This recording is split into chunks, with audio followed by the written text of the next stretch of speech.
G'day. I've got an old UH061 Hitachi and it needed a track foot replacing. It was broken. So after putting spanners and things on and bending a bit of water pipe, trying to turn undo the bolts, I ended up getting the battery grinder, cutting the bolts off, and I punched the bolts down, and of course under here there's not much room for them, and they bottom out, which is a real pain. You try to punch them down. So I banged found this is a fantastic little tool, this cold chisel. I banged that in. I'll look at the other track. This is the one I'm about to do. Smack that in here to drive the shaft of the bolt back up, and cut it off with the disc grinder again, right flush with the track chain. Did the same with these all four of them, and it's a bit harder to get into these ones with the angle grinder, but just got to be patient and just use the little drift and this little hand sledgehammer thing.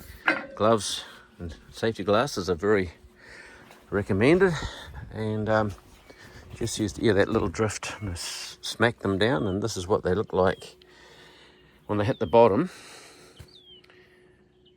So what I did, I smacked them up as high as I could. I cut off again, flush with the top of the chain, and then smack them out that way for these ones and this way for these ones. And no, hang on, these inside ones went this way and these outside ones went that way better. And see how the nut is kind of rounded off from all the wear and tear, and that helps it sneak past the inside of the chain. It's a bit of a mission, but I just used the cold chisel and just on an angle and smacked it in the direction it had to go. Bit of lubricant, bit of canola oil, eco oil, this stuff. It's made of canola, the only thing you should use canola for. Machinery, definitely don't eat it, highly toxic. And yep, so that's what I did. So I'm about to do it again with this one, so I can't hold the phone and use a grinder very well, so I'll let you know how I go.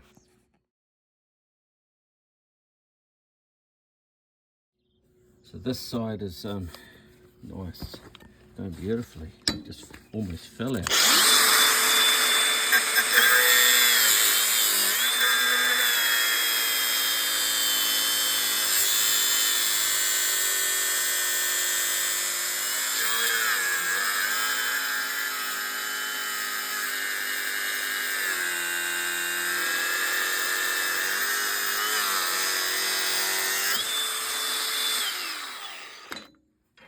Oh, look at that.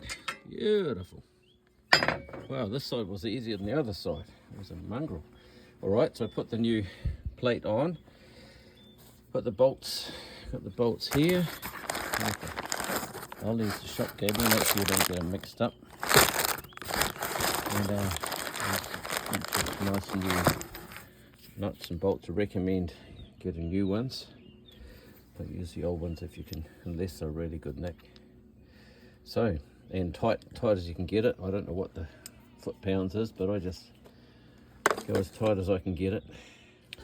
Okay, because this one here is bent down a bit on this edge from running without a plate there, it's bent down a bit. So, got a little spanner to bend that up. Actually, it's too small.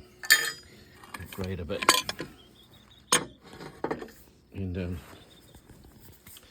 give that a bit of a tweak, and if it's not enough, tapometer onto it. And I need two hands for this.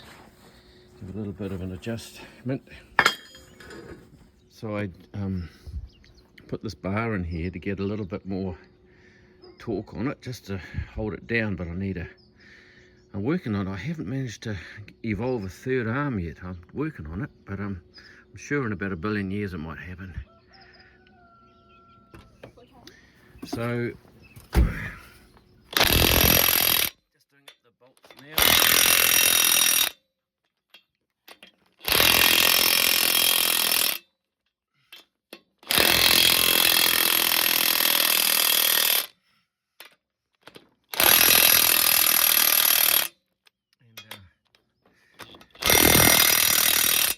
Out in the field, so I haven't got all the fancy gear, so I'm going to have to get my bar and tighten as tight as I can. But anyway, I've got the 2 track feet replaced on a UH061, the old girl, very old digger. I need to bend some of these plates back into place. I'm going to weld grouser steel onto them. So that's the next step. Okay, so we've ground off the bolts, and then lifted the plate off. Then we punch to get a. I get a. Oops. Here's oh bother. Here's what they look like when they're out. And so I get a punch here, cold chisel, and bang that in, and then give it a tap up here like this. Get them right to the top. Get the bolt as high as I can get it, and cut it off again with the. Now we've got some room. Cut it off with the cutting disc, and then get a punch it down till it hits the bottom. Make sure it's down. You can get the cold chisel, and looking in here, see that slope on the chain? If you look around this side, it's actually got a better slope around this side, probably a bit close there. So that's the direction I'm going to smash it. So get the cold chisel on top of the nut.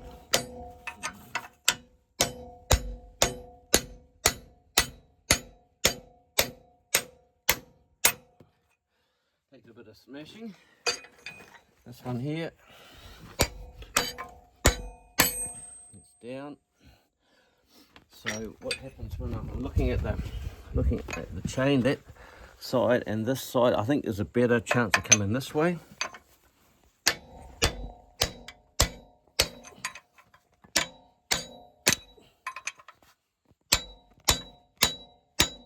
See, there's actually a little bit more room in the middle there, so I'm pushing it in this direction. Because this nut can catch on the side here.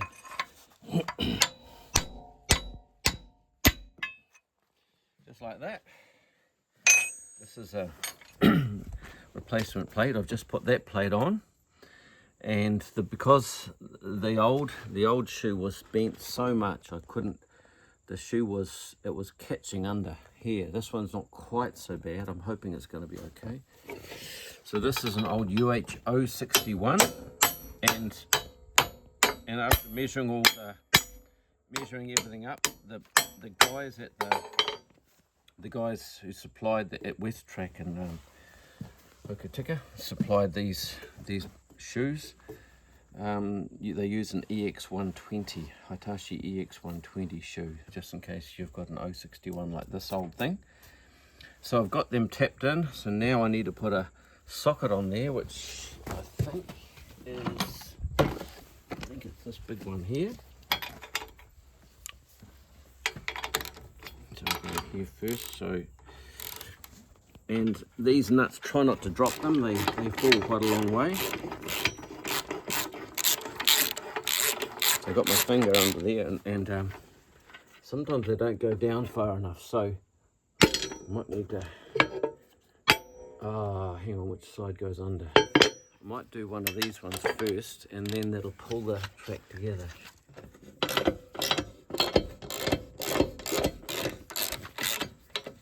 Get the clearance out of it.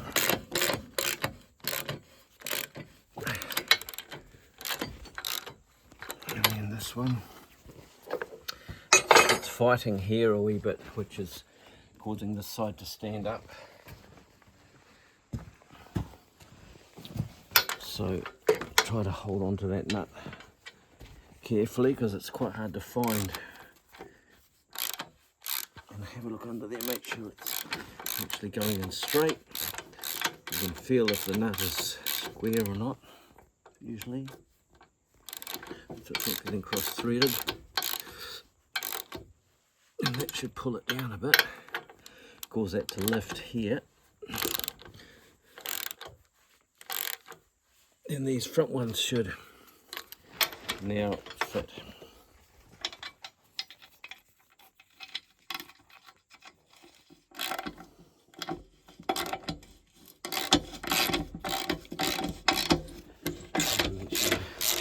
Turn relatively freely and not get cross-threaded. I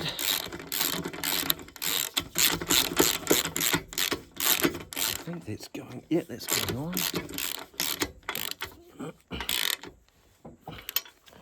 And then this one.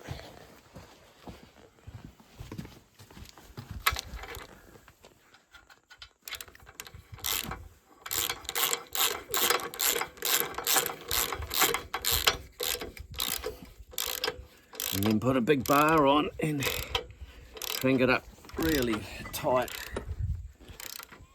This isn't the biggest bar, but it's a start.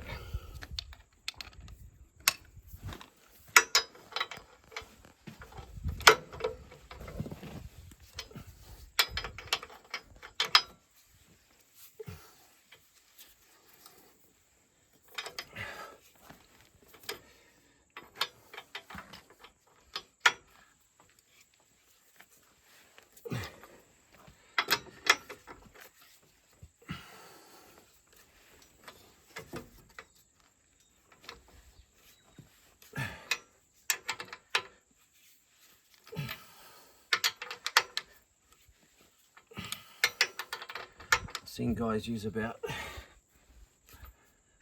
1.5 meters of bar in a torque wrench.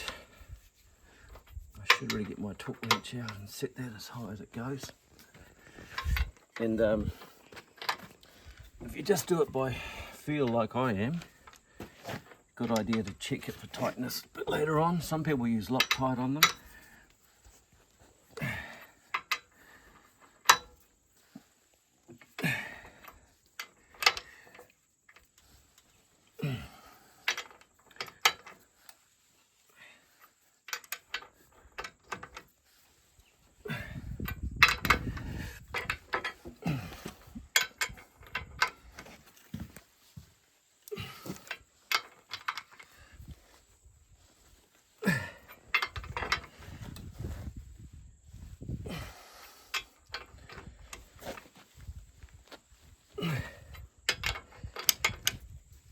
I don't know exactly what the torque figures are supposed to be, but it's probably higher than this than I can get.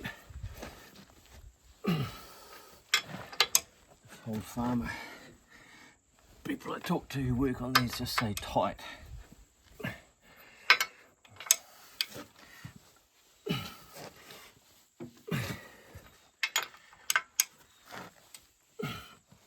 Now check these ones.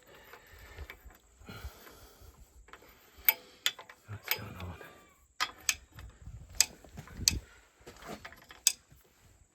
Oh, it's tight.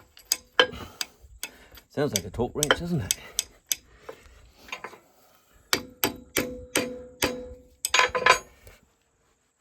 Yeah, it's tight.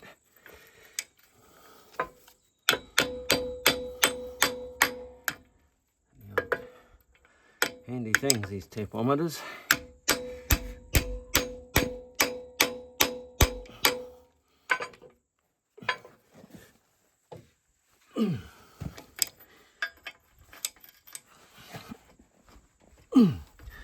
Yep, something like that.